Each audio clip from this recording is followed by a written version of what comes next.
komið sæl gott fólk, velkomin og þakka ykkur kærlega fyrir að gefa ykkur tíma til að koma hér í hádeginu og fara með mér yfir nokkur áherslu og umbóta verkefni sem í gangi í skólanum. Áður en ég kem að því þá langaði mig til að nefna viðurkenningar sem að starfsmenn hafa hlotið nýlega. Erla Kolbrún Svavarsdóttir, prófessor í hjúkrunarfræðideild, hún var útnefnd heiðursvísindamaður Landspítalans í síðustu viku og Guðrún Gísladóttir, prófessor við líf- og umhverfisvísindadeild, hún hlaut gullverðlaun sænsku sænska land- og mannfræði félagsins fyrir stuttu og þarna hún að taka á móti verðlaununum úr hendi Svíakonungs. Viðurkenning nám, MBA-námið, fékk alþjóðlega vottun núna nýlega og þarna eru þeir Magnús og Ingjaldur í París að taka á móti viðurkenningunni. Þarna Maríu Erland til að minna okkur á að það komið sumar og hún kannski líka ágætt áminningum hversu miklu hægt að áorka þrátt fyrir smæð ef maður veit hvert maður ætlar að fara. Hún flýgur 3500 kílómetra til landsins á vorin, vegur 30 grömm, það álíka mikið og 2 matskeiðir af vatni, en hún veit hvert hún að fara og nær þekkir leiðina. Ef ég má byrja á því að nefna þverfræðilegt samstarf sem eitt af áhersluverkefnum bæði í stefnunni en svo líka núna í vetur að þá var þetta sérstakt áhersluverkefni af hálfu háskólaráðs. Og þarna eru komin nokkur dæmi þar sem fólk úr ólíkum deildum og sviðum kemur saman sem að vinna að svipuðum eða skyldum verkefnum. Og tilgangurinn auðvitað sá að ávinningurinn verði meiri heldur en summa partana. Málefni norðurslóða, orka, fjarkönnun, sjávarútvegur, lífvísindi og það sem skiptir líka miklu máli að háskólaráð skipaði starfshóp til að greina bæði sóknarfæri og hindranir fyrir þverfræðilega samvinnu innan skólans. Og formaður Daði Már Kristófersson og hópurinn skilar niðurstöðum núna fyrir sumarið. Það ekki Daði? Og þessar hindranir eins og við vitum að þær geta verið fjárhagslegar en þær geta líka verið huglægar. Ég nefni hérna annað dæmi frá lífvísindasetrinu þverfræðilega samvinnu. Það var blásið til veislu daginn þegar ný konfókal smásjá var tekin í notkun og þarna var ráðherra boðið og skýrt fyrir honum á mannamáli hvaða þýðingu þetta tæki hefur fyrir fólk sem starfar innan lífvísinda. Og þarna hefur verið lögð mjög mikil áhersla á að draga fólk saman og þarna var fullt herbergi af doktorsnemum, þannig það komið svona samfélag þeirra og lagt upp úr að tækin séu notuð eins mikið og hægt bæði fyrir þá sem eru innan skólans og utan. Og bara til gamans að þá vil ég geta þess að það stendur yfir samkeppni hjá lífvísindasetrinu, þetta kemur fram á heimasíðunni. Það verið að samkeppni snýst að finna íslenskt heiti fyrir konfókal. Hvet ykkur til að taka þátt í því. Annað gott dæmi og skemmtilegt þverfræðilega samvinnu nýtt meistaranám í nýsköpun og viðskiptaþróun sem að 2 svið taka sig saman að bjóða, verkfræði- og náttúruvísindasvið og félagsvísindasvið. Nýlega kom út þessi bók, Fötlun og menning, Íslandssagan í öðru ljósi og þarna kemur skýrt fram hvernig margar greinar vinna með fötlunarfræðinni eða í samstarfi við fötlunarfræðinni í þessum geira. Og þið sjáuð þarna listan af greinum sem tengjast og höfundar kafla í bókinni.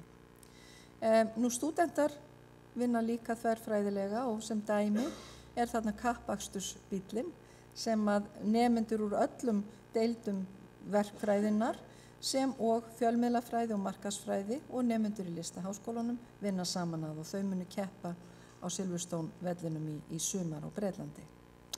Styrktarsjóðir og vel unnarar skólans Kristín Indriðadóttir á Skjalasafni skólans hefur tekið saman lista yfir allar þær gjafir sem skólanum hafa borist frá upphafi og þetta þarf að segja peningagjafir, fasteignir, bækur, listaverk, tæki og við erum að velta fyrir okkur með hvaða hætti við getum sýnt vel unnurum skólans virðingu. Og þarna og á eftir seinni í dag þá verið að veita styrki úr sjóði Bent Skeving Thorsteinssonar, einn af hans sjóðum sem hann hefur stofnað, þessi til styrktar rannsóknum á einelti. En mér langaði sérstaklega til að nefna hér Sigríði Lárusdóttur sem dæmi vel unnara skólans. Vegna þess að fyrr í þessum mánuði þá úthlutuðum við styrkjum úr styrktarsjóði sem heiti sjóður Sigríðar Lárusdóttur og honum ætlað að styrkja rannsóknir á sviði bæklunarlækninga með sérstaka áherslu á meðfædda galla í mjöðm. Og Sigríður, hún fæddist með slíkan galla og hún gekk mjög skökk og hefur örugglega þjáðst af miklum verkjum og þessi höfðinglega gjöf hennar, hún endurspeglar auðvitað annars vegar einlæga ósk hennar að það finna með leiðir til að aðrir þurfi ekki að þjást eins og hún þjáðist alla ævi og svo líka ber þetta vott hennar skilning á eðli vísinda og trú og það er svo skemmtilegt að geta þess að í krafti einmitt vísinda og samstarf milli læknisfræði, verkfræði og annarra greina að þá nú svo komið að þótt börn fæðist með slíkan galla í mjöðm að þá hægt að fyrirbyggja að þau verði fötluð eða líði þjáningar. Þannig að draumur Sigríðar hann hefur svo sannarlega ræst. En sem sagt fyrr í mánuðnum að þá var úthlutastyrkjum til rannsókna á sviðum bæklunarlækninga. Starfsumhverfiskönnun og eftirfylgni hennar, aðeins til að setja það í samhengi að þá rifja ég hér upp 4 kafla stefnu skólans og í mannauðskaflanum að þá eru ýmsir, þar eru markmið og lykilmælikvarðar. Meðal þeirra eru að laun verði hér samanburðarhæf og starfsánægja samkvæmt viðurkenndum viðhorfskönnunum. Og haustið 2012, eins og þið sjálfsagt munið eftir, að þá gerði Félagsvísindastofnun könnun meðal starfsfólks skólans. Og þessar niðurstöður voru kynntar síðastliðið vor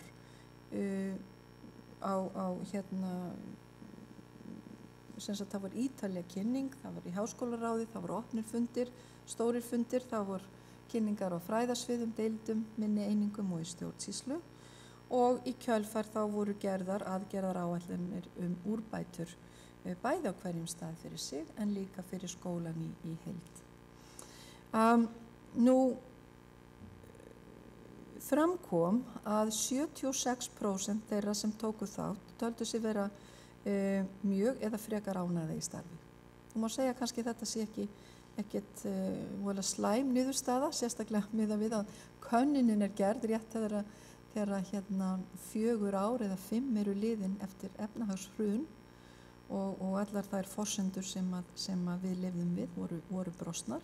En þetta ekki nógu hátt. Við auðvitað viljum hafa þessa prósentutölu miklu hærri. Og ég vona að með þeim aðgerðum sem komnar í gang að svo megi verða. Og algengustu umkvörtunarefni voru álag, streita og launakjör og síðan var annað sem var kvartað undan. Það var stoðþjónusta við styrkumsóknir og hagnýtingu niðurstaðna og kom fram að það var margt sem að fólki fannst óljóst varðandi verkaskiptingu í stjórnsýslu, miðlægt versus miðlægt og fræðasvið og deildir og svo framvegis. aðstaða og öryggi, starfsumhverfi doktorsnema og nýdoktora og svo upplýsingamiðlun. Og ef ég má kynna fyrir ykkur, eða þið sjálfsagt vitið margt af þau sem bara svo við drögum það saman, og mér finnst mikilvægt að fólk átti sig á að við tökum þessar niðurstöður alvarlega og viljum gera það sem hægt til þess að fólki líði betur í starfi. Launakjör, þar náttúrulega má segja að það rekin barátt og hefur verið lengi fyrir auknum fjármunum, meðal annars til að geta bætt kjör. Og eins og þið vitið að þá var kjarasamningur félagsháskólakennara og ríkisins samþykktur fyrir skömmu og verkfalli aflýst. Kjarasamningum annarra félaga er ólokið og vinna stendur yfir, og vinna stendur líka yfir á greiningu á samanburðarhæfni launa hér við skólann miðað við innlendar stofnanir og erlendar.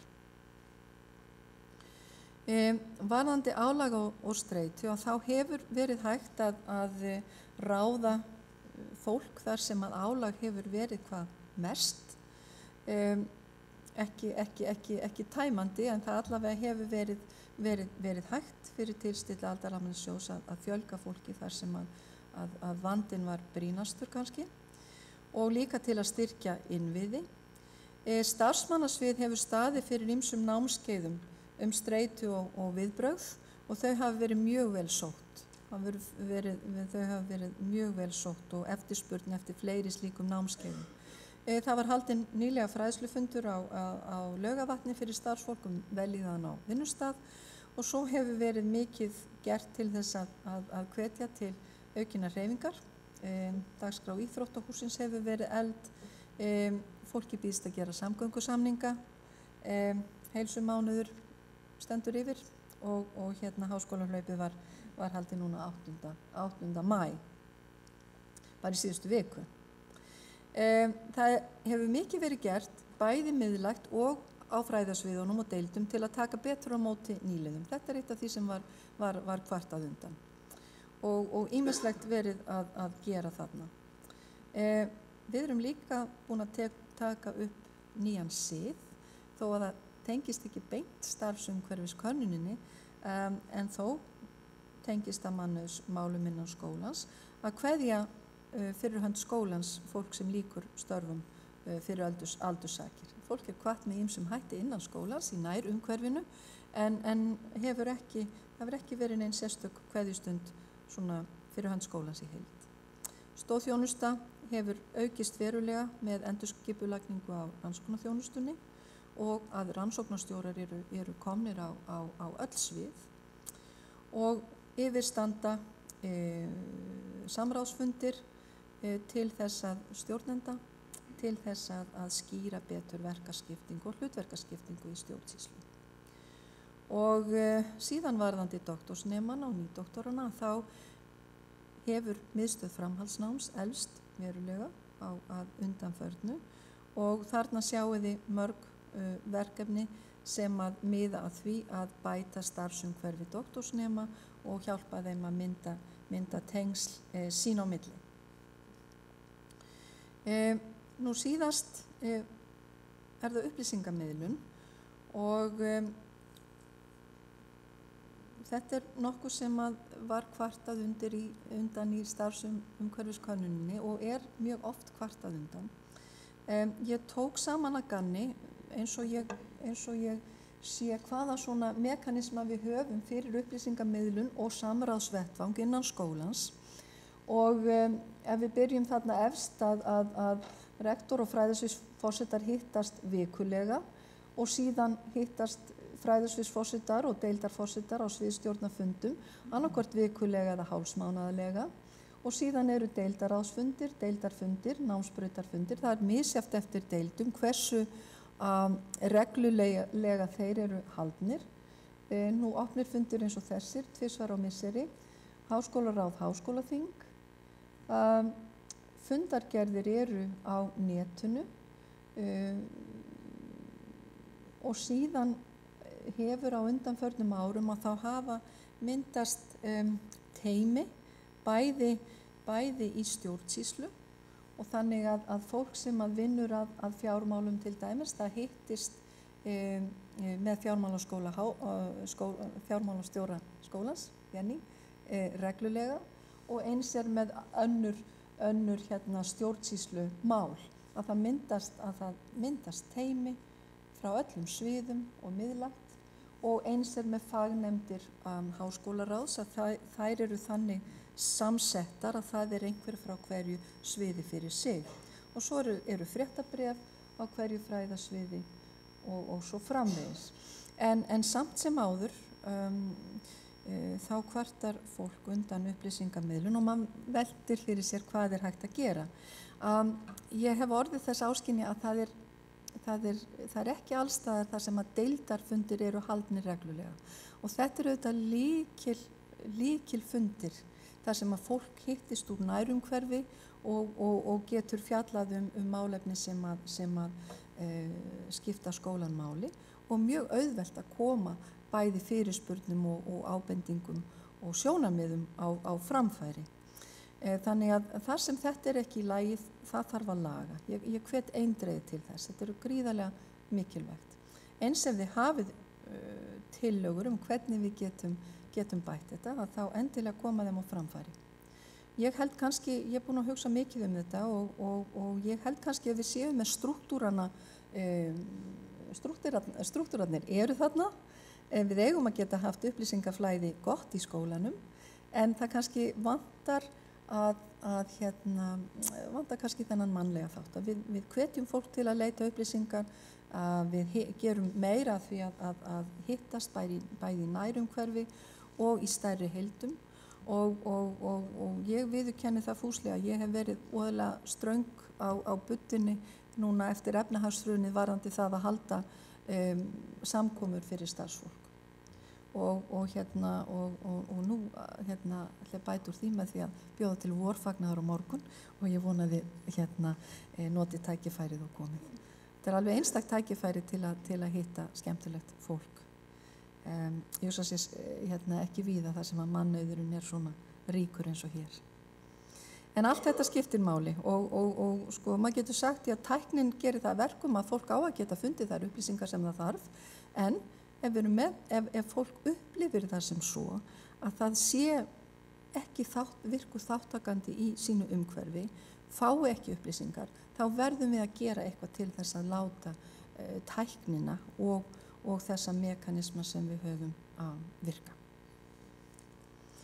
Og örlítið upplýsingamiðlun út á við, bara svona ykkur til fróðleiks, að þá fylgst með gegnum fjölmiðlavaktina hversu oft fjallað háskólan í fjölmiðlum eða hversu oft eru viðtöl við starfsfólk og þarna sjáið þið samantekt yfir fyrstu 4 mánuðina tæplega 3000 sinnum og þetta veruleg aukning frá sama tíma í fyrra og opnir fyrirlestrar sem eru í skólanum, þeir eru yfir 1000 á ári. Ég var ekki búin að fá nákvæma tölu en þeir eru gríðarlega margir. Og þarna kökurit aðra háskóla, hvernig Háskóli Íslands í samanburði við þá, þetta er 65%. Og svona bara nokkur dæmi fréttir nýlega úr háskóla umhverfinu okkar.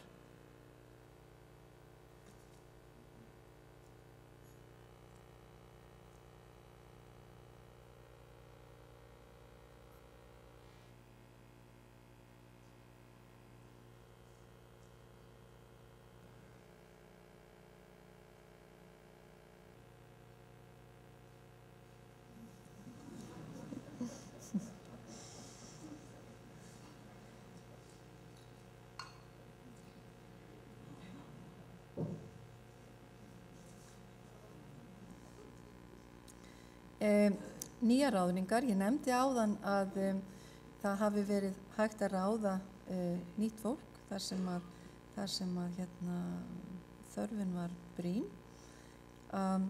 og síðan hefur líka verið ráðið í stöður núna á undanförnum mánuðum þar sem að auglýst var opið, annars vegar eftir nýdoktorum og hins vegar eftir lektorum. Tilgangurinn með þessum var að laða til skólans eins öflugt fólk og mögulegt var, og síðan í samstarfi við deildir var fólkið ráðið til skólans. Það bárust ótrúlega margar umsóknir, bæði nýdoktorastörfin og lektorastörfin. Það eru 12, það er ekki 12 nýdoktorar sem voru ráðnir, og það sem og síðan er það lektorarnir. Það bárust yfir 250 umsóknir og það komu mjög öflugar umsóknir, þannig það var mjög erfitt að velja úr, og ráðningar eru á lokastigi. Og það sem hefur verið mjög skemmtilegt að sjá í þessu er að þarna hafa opnast möguleikar á þverfræðilegum ráðningum. Það er að segja starfsfólk sem er ráðið til kannski 2 deilda, jafnvel möguleikar á ráðningum milli sviða. Og þetta er allt mjög öflugt fólk, og við erum að passa að taka vel á móti þeim eins og öðrum. Ég kem þó aftur að þessum að stefnunni og þessum kafla mannauð, búin að tala starfsfólk, og ætlaði þá núna að tala lykilmælikvarða sem varða nemendur. Og þarna er einn lykilmælikvarði viðhorfskannanir meðal stúdenta, og þær hafi verið gerðar frá 2011 árlega hjá nemendum á öllum stigum, og það er Félagsvísindastofnun sem hefur framkvæmt þetta, og niðurstöðurnar hafi verið sendar til deilda og verið að vinna úr niðurstöðunum eða bregðast við í hverri deild fyrir sig, reikna ég með. Þarna kemur fram hversu ánægðir nemendur voru samkvæmt könnuninni, og ef maður tekur einstaka deildir þá er námsánægja frá 50% og upp í 100%. Og það er haft samband við nemendur líka námu lokni til að sjá hvernig þeim hefur vegnað, og niðurstaðan er svo að 95% er í starfi eða frekara námi 1 ári eftir brautskráninguna.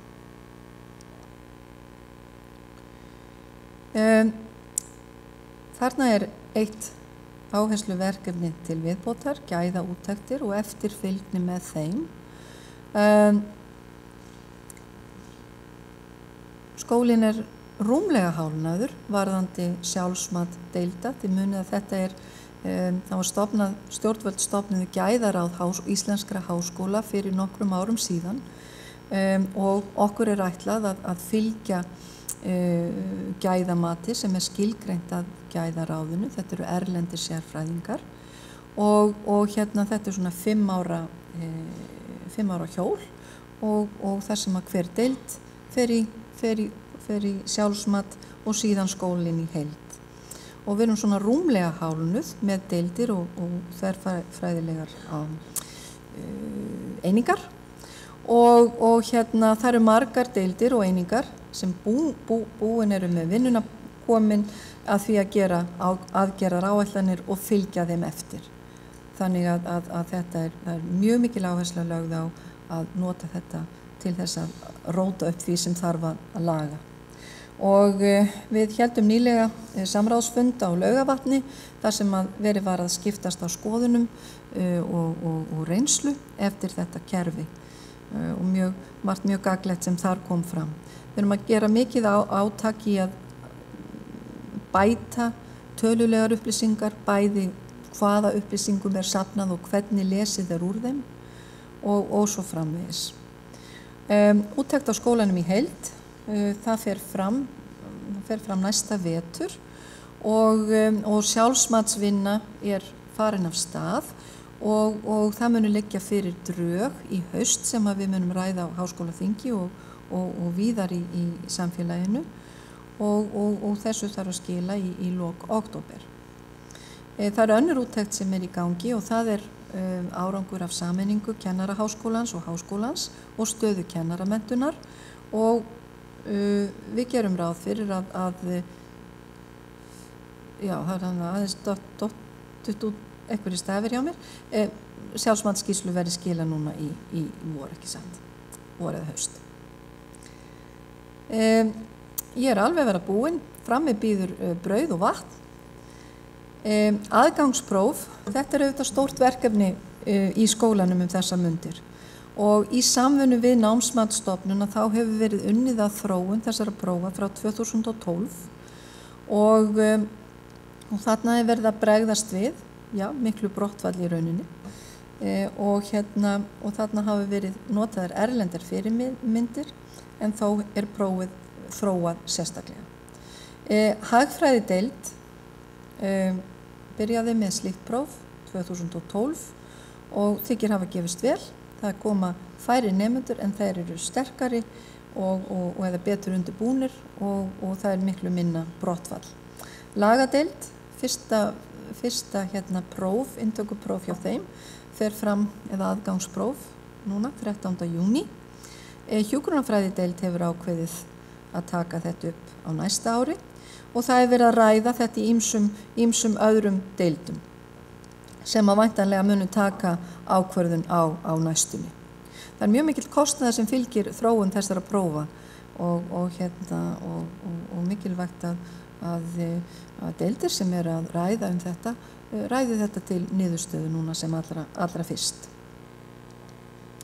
Háskólalestin, ef við kemum nú að viðburðum framundan, háskólalestin farin af stað. Þetta háskóli unga fólksins og fyrirlestrar fyrir fullorðna á viðkomandi stað og búið á Laugavatni og á Vestmannaeyjum á morgun og svo koll. Og það mjög mikill spenningur fyrir þessari starfsemi á þessum stöðum, bæði hjá börnunum og fullorðnum.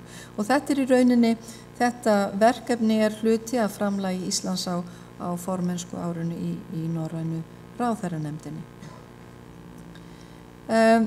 Núna í næstu viku þá verður námskeið í hjúkrun sem hefur verið undirbúið í samstarfi við University of Minnesota og hingað koma nemendur frá þeim skóla og nokkrum skólum í Evrópu og kennarar líka og þetta námskeið verður haldið. Þetta fyrir nemendur í framhaldsnámi. Vorfagnaður starfsfólks á morgun, eins og ég sagði áðan, það 4:30 held ég? 4, fyrirgefið, já, það 4 til 5:30 fyrirgefiði. Ég vissi að það einhver hálftími. Hvet ykkur endilega til að koma og hvetja fólk úr ykkar nærum hverfi að koma. Ekki síst þá sem eru nýir í starfi. Síðar í mánuðinum að þá kemur Irina Bokova, aðalframkvæmdastjóri UNESCO og heldur erindi hér. Það verður mjög spennandi, hvet ykkur til að mæta ef þið getið. Það hefur staðið til að halda fund greiningu á niðurstöðum Times Higher Education matinu og við ætlum að slá því saman með kynningu á Nordforsk skýrslu sem að nýlega kom út árangur rannsókna 27. maí. Hér, ekki hér. Og framundan ráðstefna sem ber heitið Language Resources and Evaluation Conference verður haldin í Hörpu og þetta viðamesta máltækni ráðstefna sem haldin í heiminum. Það stefnir í að það komi 1200 manns, þannig að þetta verður ein fjölmennasta ráðstefna sem haldin hér á landi og það máltæknisetur sem kemur að skipulagi og utanumhaldi og það auk Háskóla Íslands, Háskólinn í Reykjavík, stofnun Vigdísar Finnbogadóttur, auðvitað hún hluti af Háskóla Íslands, henni sérstakur þáttakandi og stofnun Árna Magnússonar. Að lokum að þá, já, og svo Háskóla unga fólksins og ég veit það eru margir hér sem að taka þátt í honum og ég vil þakka ykkur kærlega fyrir það. Verkefni samstarfi ferðafélagið.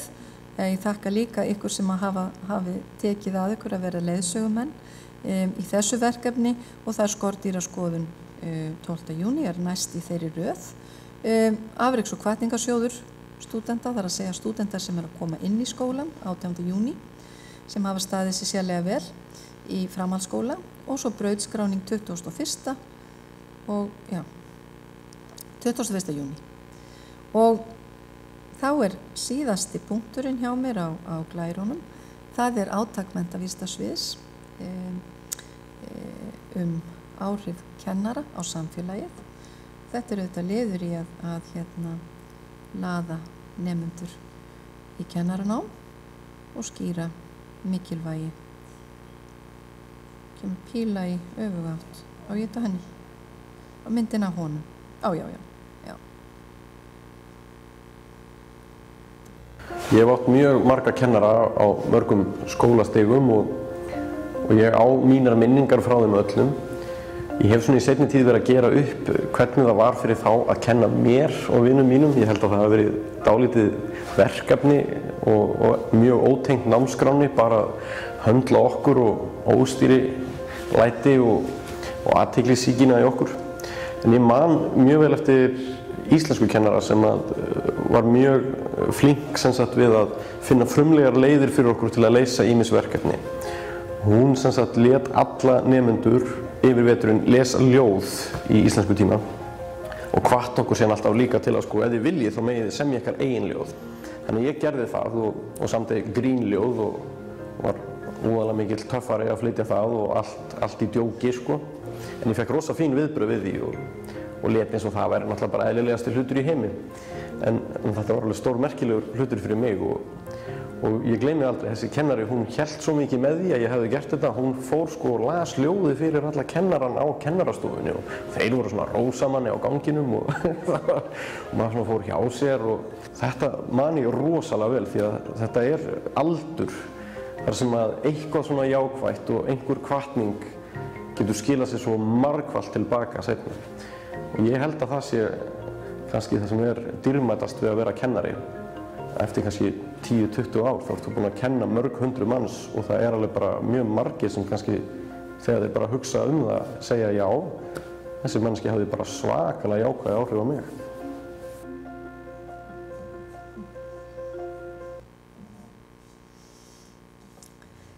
Þetta skemmtilegt. Það verður spennandi að sjá innritunartölur núna í sumar.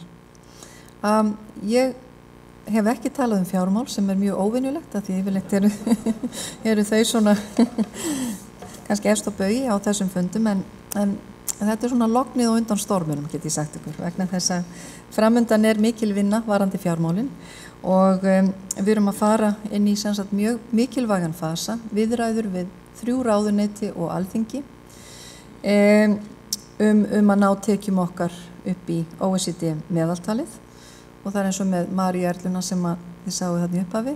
Við vitum hvert við erum að fara og stjórnvöld vita hvert við erum að fara og við munum ná lendingu. Ég alveg sannfærð það. Það verður hins vegar mjög mikil vinna, bæði út á við og inn á við og það margt sem þarf að spila saman til að við náum þessu marki og þannig að auk viðræðina við stjórnvöld og stjórnvölda þá munum við þurfa að vinna mikla vinnu innan skólans, bæði hugmyndavinnu og úrvinnsluvinnu og